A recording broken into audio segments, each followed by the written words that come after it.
Several mini camps opening around the NFL, including the Browns, who had rookies report, and the most talked about 5th-round pick of the year, Shedeur Sanders, taking part.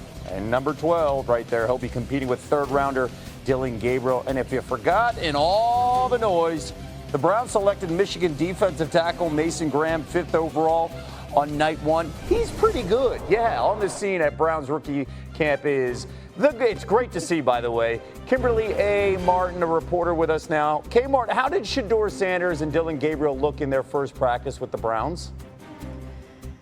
Kevin, first, I have to remind you and our viewers, the rookies just arrived to the facility yesterday, so a lot is being thrown at them. But I could tell you today from talking to people in the building that here's one thing that impressed them a lot, is the fact that usually on day 1 of rookie camp, you see a lot of rookie jitters. But both Shedeur Sanders and Dillon Gabriel kind of showed glimpses of that same pocket presence and that poise and that passing ability that they showcased in college. So yes, this is just day 1. But listen to what Kevin Stefanski had to say about how his QBs did today.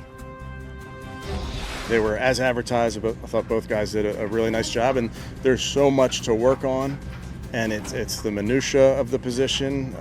It's some technique things. It's the operation needs to get better. All those things. That's why we're here. That's why we're going to work really hard over the next few days to get these guys ready for when they join the veterans on Monday.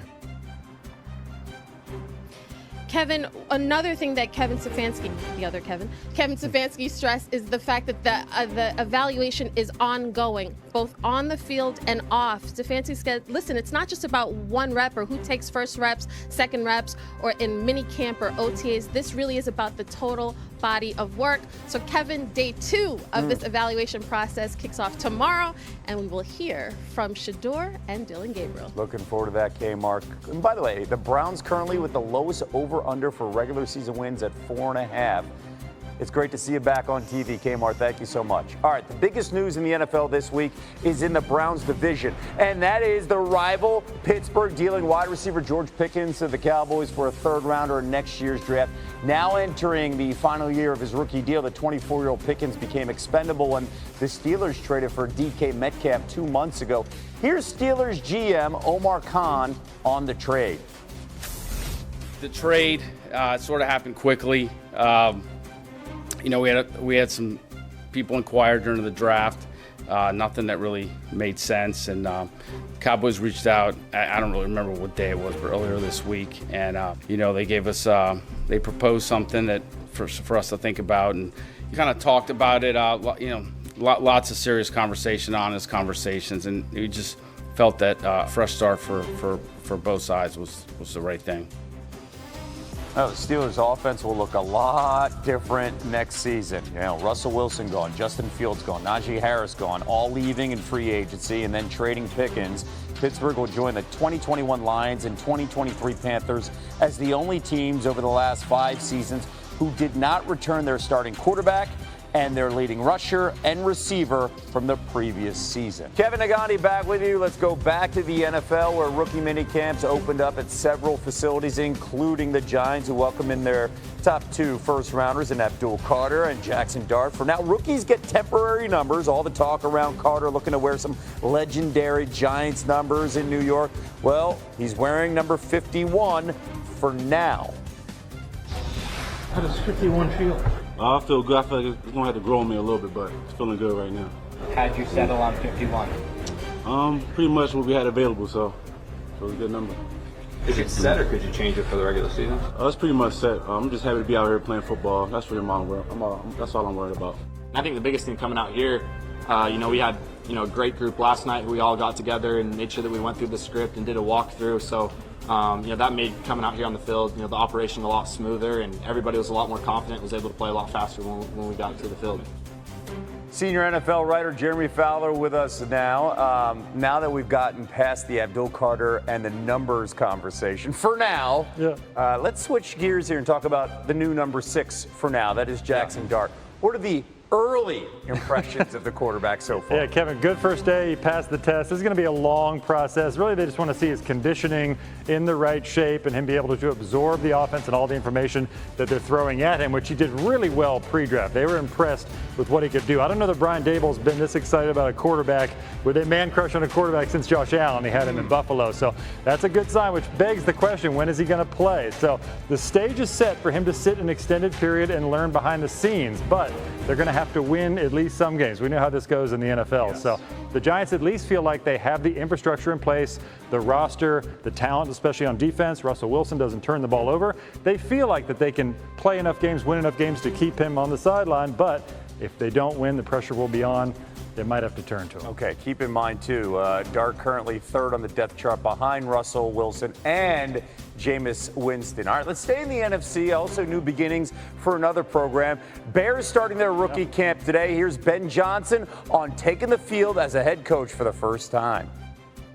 Did today feel more different to you than any other day you've ever had as a coach, being the head coach? I've never blown the whistle to stop the play, and I got a little bit of work to do there. I can get better in that aspect, but no, other than that, it was great. I'm surrounded by a phenomenal coaching staff. Like I said already, it was fun to watch them get their hands on these players and be able to work with them like that. So I'm very encouraged. There was a certain amount of hope last spring when Caleb Williams joined the team. This one feels different, though, with Ben Johnson. Now they bring in Colston Loveland as they selected him first overall. I should say 10th overall in the first round. So, Jeremy, how do they plan on using the Michigan tight end? We saw Ben Johnson had Sam Laporta in Detroit. He's going to use Colston Loveland in a lot of similar ways. He's very similar to Laporta, only considered more athletic with a little more upside. So he can run the entire route tree. You're going to see him going deep. You're going to see him in play action. You're going to see him all over the field. This guy was so coveted that there was a reason why there were no trades after the top 10 when the Bears took him, because teams were trying to get up to get him. So the Bears have very big plans that they have started getting into this week. And you got Travis Hunter in Jacksonville, so the experiment is on. He is going to major in offense, minor in defense. I checked with some people in Jacksonville. They said, and you see the Diggs brothers there, that's the comp I got from NFL people. Wow. The Diggs brothers, both Stephon and Trevon Diggs, that could be what he is. But is he going to play both sides? I'm told that at camp this week, he did not do anything defensively today, but the expectation is he'll do something at least in the coming days before they wrap up on Sunday. So maybe he's a situational third down cornerback, along with an electrifying offensive player. Don't question the stamina, by the way. No one played more snaps last year in all NFL. And let's have this conversation about Jim Harbaugh. Omarion Hampton at his first rookie minicamp with the Chargers, the former North Carolina running back, providing a big boost in that offense for Harbaugh. And when you talk to Harbaugh about mindset for camps like this, boy, he's ready to go. Listen to this. This is a day and a weekend of evaluation, really just mining for gold, diamonds, gems, and like those rare gems, they don't just hop out of the ground and into your pocket. You got to dig. You gotta go in there and find them. So that's what I want to do today. Top of the list. Reminded of a story that my mom told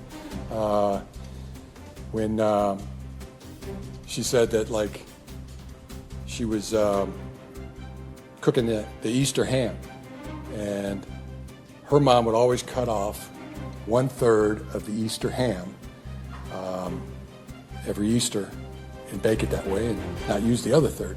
So my mom asked her mom, why did you do it that way? And her mom said, well, that's the way my mom always did it.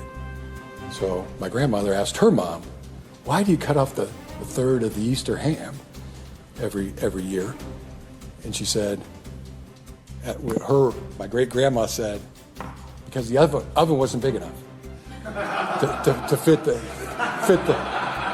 fit the full ham into the oven. So it just goes to the point, goes to the analogy. Is just because something has always been done a certain way doesn't make it the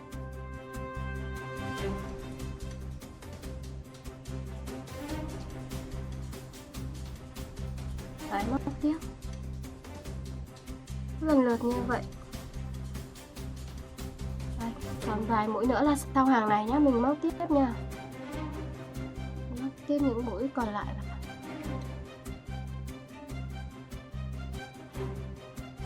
móc xuống.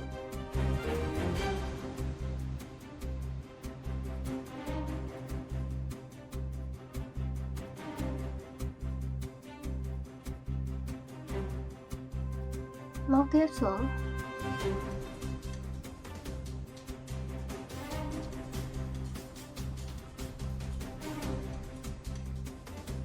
Rồi mũi tiếp theo.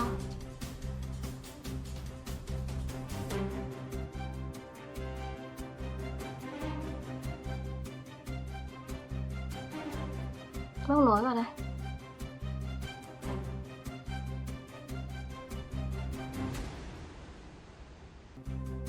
Đấy, là cái phần mũ như thế này.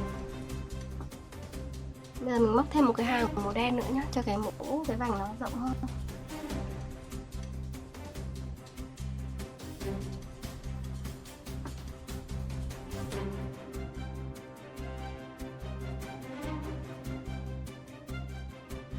Móc xuống này. Đấy, lần lượt như này là được nhé. Móc những mũ tiếp theo.